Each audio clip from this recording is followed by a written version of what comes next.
Les Djolas sont originaires d'Afrique de l'Ouest. Ils sont établis en Guinée-Bissau, en Gambie et au Sénégal. La plupart des Djolas vivent au sud du Sénégal, précisément en Casamance. Ce sont traditionnellement des cultivateurs et des récolteurs de riz. Ils récoltent aussi le vin de palme. Ils cultivent également divers produits agricoles comme les haricots, l'arachide et c'est pas tout. Ils pratiquent la chasse, la pêche et l'élevage. L'autosuffisance est un aspect primordial chez les Djolas. Ils ont toujours été dépendants d'eux-mêmes. Les Djolas sont aussi appelés Adjama qui signifie l'être humain.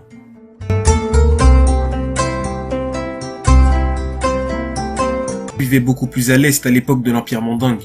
Ils ont donc dû s'installer beaucoup plus à l'ouest à la suite de leurs avancées. C'est à partir de cette date qu'ils sont partis s'installer sur les actuelles Gambie, Guinée-Bissau et Sénégal. Une fois arrivés dans ces nouvelles régions, ils ont cohabité avec des nombreux peuples comme les Mandjaks, les Mankagnes, les Alpulaars ou encore les Balantes. Ils ont fondé plusieurs villes et villages en Casamance, en Gambie et en Guinée-Bissau. Le peuple Djola est composé de plusieurs sous-groupes comme les Kassa, les Foni ou encore les Blouf. Ils ont longtemps vécu avec les Mandingues. Par exemple, les chefs d'état malinké du royaume de Kabou avaient souvent des origines Djoula par leur mère. Ils ont adopté plusieurs rites propres au peuple malinké. Les Djolas sont aussi connus pour être des redoutables guerriers, et comme les Bambara, c'est un peuple insoumis. Ils peuvent se vanter de n'avoir jamais été colonisés, soumis ou asservis par un autre peuple. Ils sont aussi tristement connus pour le conflit en Casamance, dont je vous parlerai dans des prochaines vidéos.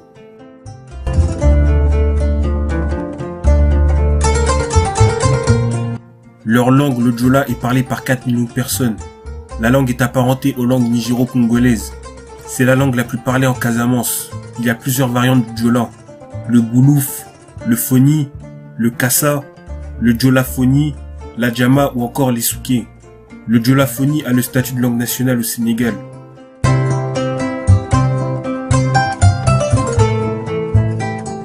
La société Djola est différente de la plupart de celles des différents peuples de la région.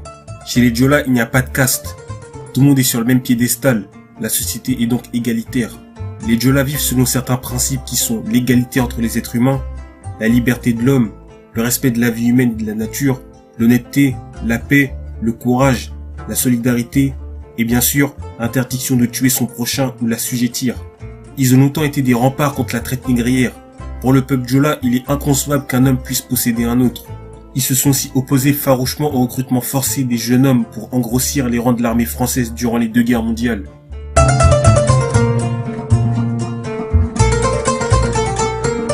Ils ont leur propre sport.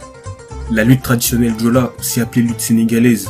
C'est un sport très populaire en Gambie et au Sénégal. C'est un sport qui intègre quelques coups de la boxe. Le lutteur peut à la fois donner des coups et recourir au corps à corps pour terrasser son adversaire. Le sport est aussi appelé lutte avec frappe. La lutte sénégalaise a un très grand impact médiatique dans le pays. Le prix d'une place pour regarder un match est très élevé.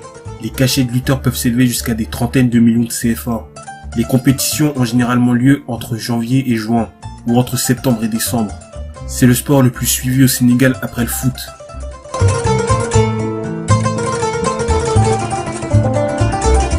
Comme dans toutes les religions africaines, les Djola croient en l'existence d'un seul et unique créateur.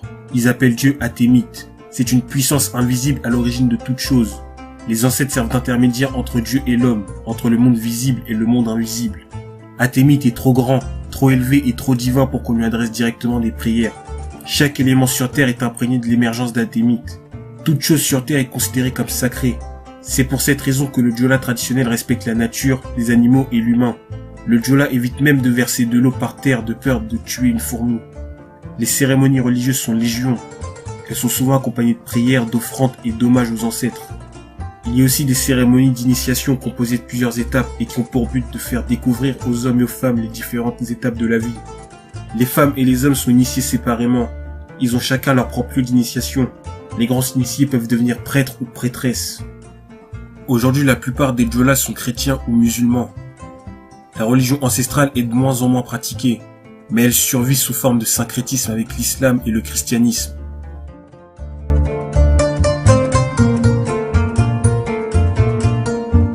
Parmi les célébrités Djola les plus importantes, on peut citer Robert Sagna, un politicien sénégalais, Aliou Badji, un footballeur sénégalais, Lamine Bodian, un écrivain sénégalais, Aline Diatta, une résistante sénégalaise, Stéphane Badji, un footballeur sénégalais, ou encore Bakary Sagna, un footballeur français.